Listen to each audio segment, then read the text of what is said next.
सभी लोगन के जय मसीह की। और हम आशा करे थे कि आप सभी लोग बहुत अच्छा बाला। ये दिन परमेश्वर आप सभी लोगन के आशीष करें। और हम ये बात पे हम कहा कि बहुत आदर करे थे कि आप सभी लोग हमारे साथ जुड़े और हमारे साथ परमेश्वर के वचन सुने खातिर। और ये भी आज के वचन के हम सुने जात बने कि हम सभी लोग किसी ना किसी बात से हम लोग जूझत बानी, किसी न किसी विचार से हम अपने आत्मा में, अपने विचार में लड़त बानी। पर उससे हम कैसे छुटकारा पावे खातिर, कैसे हम छुटकारा पा सके। आप और हम सभी लोगन बहुत से रास्ते के अपनाने, बहुत से लोगन के सर करने की सब बात हमारे बाटे, ये सब कैसे हम इससे हम कैसे छुटकारा पा सकीले।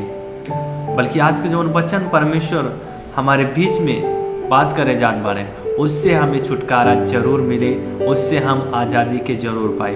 तो सबसे पहले चला हम वचन के हम देख लीप जा कि वचन का है। तो आज की जो वचन है इफिसियन अध्याय 6 उसका 12 वचन। इफिसियन अध्याय 6 उसका 12 वचन। तो वहाँ पर इस प्रकार से लिखल बा, क्योंकि हमारा यह मल्ल युद्ध लहू और मांस से नहीं परंतु प्रधानों से और अधिकारियों से और इस संसार के अंधकार के हाकिमों से और उस दुष्टता की आत्मिक सेनाओं से है जो आकाश में है।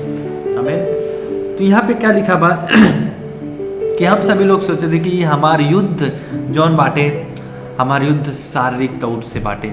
हम जब कोई भी हम लोगन के कुछ भी बोलत बा तो हम डायरेक्टली हम उससे लड़ाई करे के चाहता नहीं, बल्कि इस प्रकार से हमारे समझ के लड़ाई ना बाटे।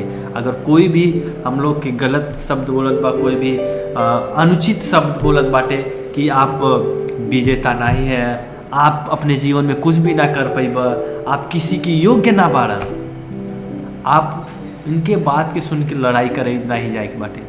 क्योंकि वचन का कहत बाटे कि हमार जो युद्ध मल्लयुद्ध बाटे, युद्ध बाटे, लड़ाई बाटे, वो शारीरिक तौर से ना बाटे, वो लहू से ना बाटे, बल्कि उन लोगन से बाटे कि जो प्रधान अंधकार के जो है अधिकारी, जो है अंधकार के अधिकारी कौन है, कौन बाटे? शैतान बाटे।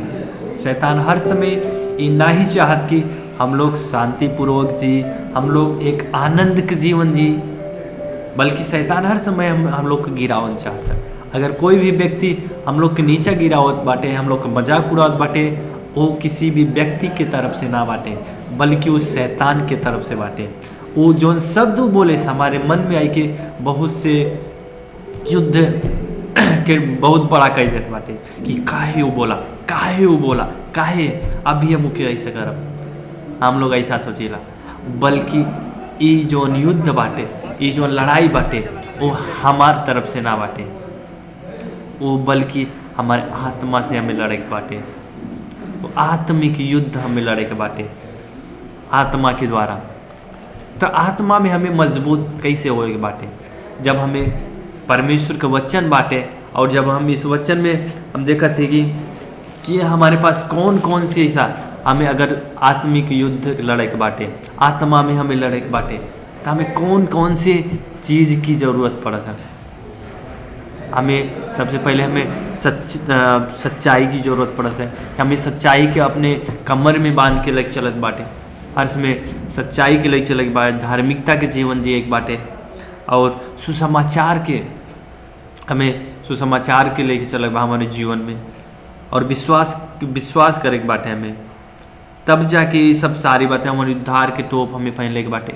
जब हम आगे के वचन में पढ़ी ला, यहाँ पे सारी बातें लिखा बाटे कि हम कैसे हम आत्मिक युद्ध लड़ सकीले, कैसे हम आत्मिक जीवन में बढ़ी सकीले, कि काहे से हमारे जीवन में बहुत से ऐसा विचार आवत बाटे कि हम कैसे अपने जीवन में हम आत्मिक युद्ध के लड़ सके, उससे छुटकारा पा सके, उस शैतान के कैसे हम हरा सके।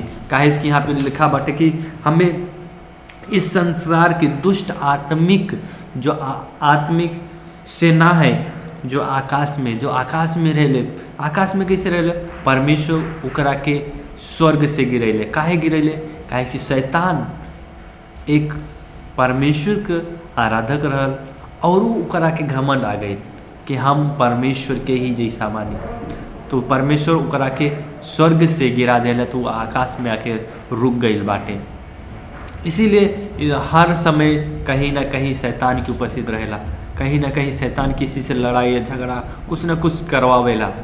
बल्कि हमें और आपके चिंता करे के ना बाटे, काहे कि परमेश्वर पहले से हमरा के हम लोगन के लिए तैयार करके रखले वाले कि हमें सच्चाई के, धार्मिकता के, उद्धार के, सुसमाचार के और प्रार्थना के जीवन के लेके चले के बाटे।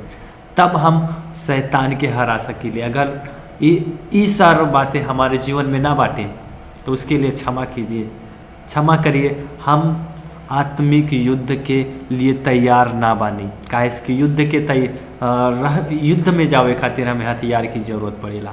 तो वैसे ही हमें आत्मिक युद्ध में लड़े खातिर इन सारी बात के हमें ध्यान के और लेके चले के बाटे।